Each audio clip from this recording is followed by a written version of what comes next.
He was to hunt down and destroy the Autobot medic Ratchet, and that is what he plans to do.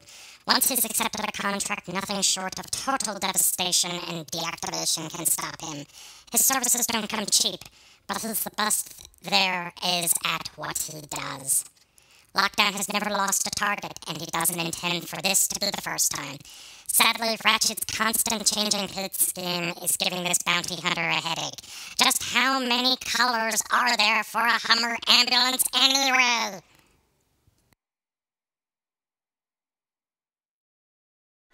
And here we have Deluxe Class Lockdown from the Revenge of the Fallen line. As you can see, it is very, very faithful to his Transformers animated vehicle mode.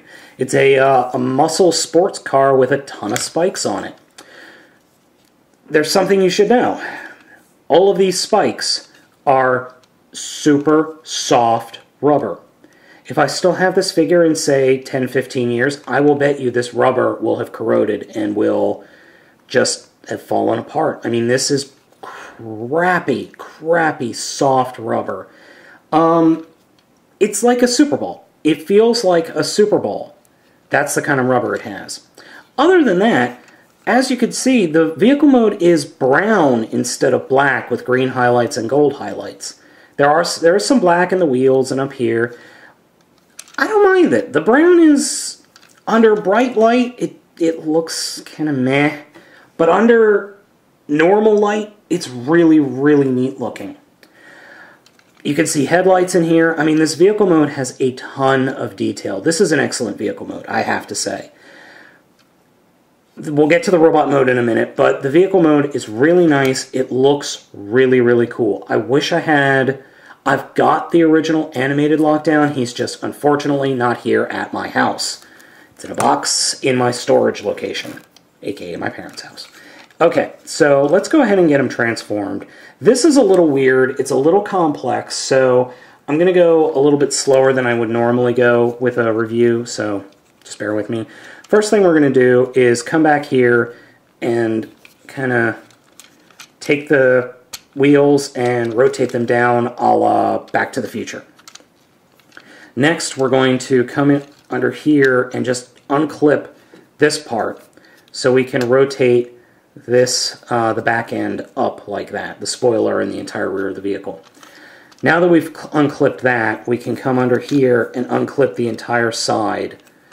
And we can do the same thing over here. And doing this is actually very important. So we'll do that and then swing. That's one problem I have with this figure. The ball joints are way too loose on my figure. I don't know if that's with other figures, but on mine, the ball joints just keep popping. And they are a little bit annoying to get put back into place. Okay, so the next thing we're going to do is just take this whole end and lift it up, and then swing what will be the legs all the way around, and they will lock into place back here. While swinging them around, we'll then put the wheels back, because they'll just get in the way if we don't. Okay, so there we've got the figure standing. Next, we'll just kind of take this part, put it off to the side, split what will be the legs apart, and this is really nice. He gets nice big feet. You just slide them down like that and rotate them down out. So he's got huge feet, which is actually very nice. Now for the torso, this is where things get a little funny. First thing we're going to do is take what's the canopy of the vehicle, fold it forward, and then that peg will fit into that hole. And that'll, once you get everything lined up, it'll just lock into place. But first, we've got to move what will be the shoulders up into place. So there we go. Alright, so we'll unpeg from that part, swing this up, and then fold this over onto his shoulder to become his shoulder, and then fold out his hand. On this side, we'll just kind of have to leave this piece as is. Then this, you got a little spring here, you could push it to rotate this around, and it doesn't really like to rotate sometimes, so you're just going to have to fiddle with it and just get things out of the way so you can rotate it. Yeah, it's not elegant, but it works. I mean, you could put it any way you want. The directions say put it like this, but I find it gets in the way, so I just kind of leave it catty corner like that. Next, just rotate that out like that and push it down, and you got this little hydraulic thing moving. He also does the bludgeon thing where you turn the legs and you get a little mech alive in the legs. Okay, so we're almost done. Take the engine/EMP generator and just attach it to his other arm. And then the head. This is actually interesting. At first I was like, oh, well, the head's kind of cool. And then I started noticing there's a ball joint there, and then the head itself is on another ball joint. So you effectively just added ½ an inch to the figure right there. So I don't really like his head like that. I kind of like it like that, because doing it all the way up like this looks way out of proportion for some reason, but doing it like this, I mean, he can move his head around, and his head has a ton of posability. Turns there. You could do, I mean, you could do a lot of posing with the head. Arms, good amount of posability. This one is a little bit janky because of the kibble. Legs, tons of posability. Now, I didn't collapse the legs, and you're supposed to.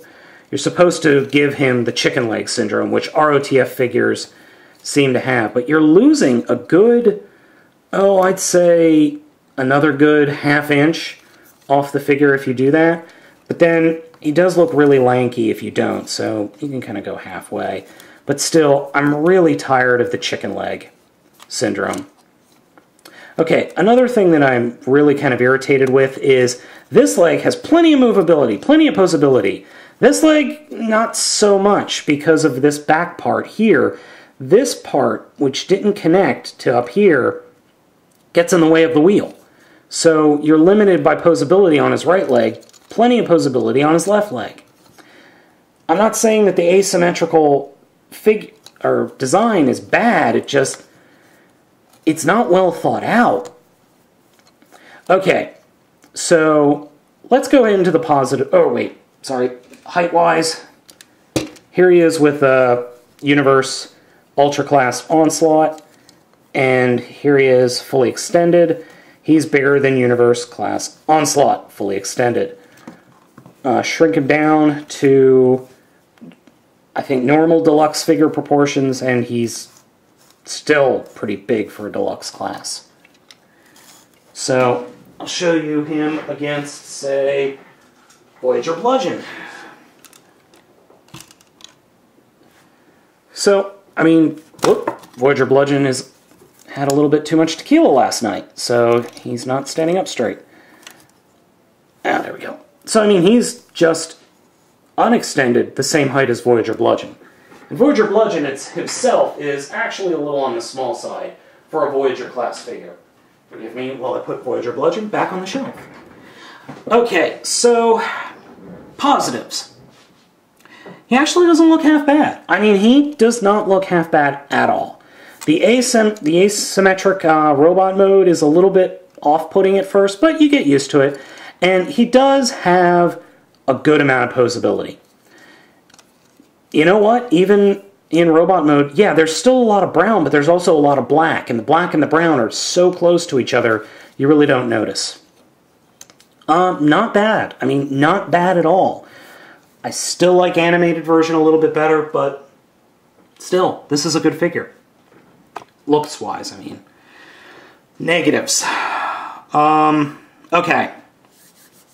I don't want to get too negative here, but there are some significant problems. One, the ball joints. All of the ball joints on this figure constantly pop off, except for the ones in the head. The head, I actually tried to pull it off, I couldn't.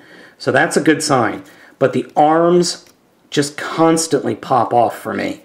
I'm surprised they haven't done it in the video. Also, the ball joints are very, very, very, very loose. They're just way too loose. Once again, like I said in my Brawn review, that can be fixed. Plastics. This cheap, super floppy rubber has got to go. You can literally tie this into a knot, which is, quite frankly, disturbing. I mean, it's so floppy. Now, it won't stay in the knot for long, but I just tied it into a knot. That's ridiculous. I mean, I realize why they do it. They did it for safety. They have to follow certain safety codes. But I really wonder if the Japanese version of this figure, which is coming out soon, has this super floppy rubber. I really wonder. I don't know. It's just, it's pathetic. It really is. I mean, I don't, in a couple of years, if I still have the figure, I don't think this figure is going to hold up. This rubber is just going to, I mean, look at that. I'm just stretching it. I'm not putting any real effort into it. I'm just flattening it out. That's not a good sign. Another negative is I don't really care for the hook. It is a nice touch, but I don't really care for it. It doesn't work with the figure. It doesn't add anything to the figure. It would have been better if they had put like a hand and then something that could flip out. That would have been cooler, I think, because it looks like he's got a hand here, but that's just my personal opinion. Plus, the hook is pointed up, and yes, you could do some poses with it, but it doesn't have the range of motion that the other arm does because of all this gimmicky stuff, like the hydraulic and all that. I mean, that's as far as you can bend it. That's it. That's all you're doing. It really doesn't have a point. Another negative, unfortunately, is because of the way the car kibble is sitting on the shoulders and on the butt, it drastically limits poseability. I mean, you can't move this piece. This piece is not, it's screwed into place. It's not moving. These pieces, you could get about that far, or you just lift it up and it just looks bad. I'm sorry, it just does. It doesn't look very good. And then I already talked about the problem with this butt flap on the side here, preventing you from really posing that right leg. That's it. Pretty much it for the negatives. They are pretty severe, though, I'm sorry to say. So, does this figure belong in your collection? That's really hard for me to call. While I like the figure, there are plenty of problems with it that really prevent me recommending it. It looks good, but you're not going to get a lot of play value out of it, especially if you've got a kid in the house. If they want to play with him, there's really no point to having him outside the animated line. He never showed up. I didn't bother picking up the Ratchet that he's supposed to be at war with, or that he's supposed to be hunting, because I really don't need another Ratchet, and to be honest, the Ratchet character I don't really care for. But this figure isn't awful. It's not bad, but there are still a lot of problems with it that prevent me from recommending it wholeheartedly. If you really like the character of Lockdown and want an ROTF Lockdown, go ahead and get it. I'm sure there's going to be a repaint coming. I'm betting you there's a repaint coming, and I would like to see this guy repainted in other colors. I would also like to see, if I could get a hold of another Lockdown, I would love to just have it customized to the point where I don't have the hook arm. That'd be really nice. But, like I said, I can't really recommend the figure, but if you want to get it, go right ahead. I don't think you'll be disappointed, but just go in knowing there are issues with the figure.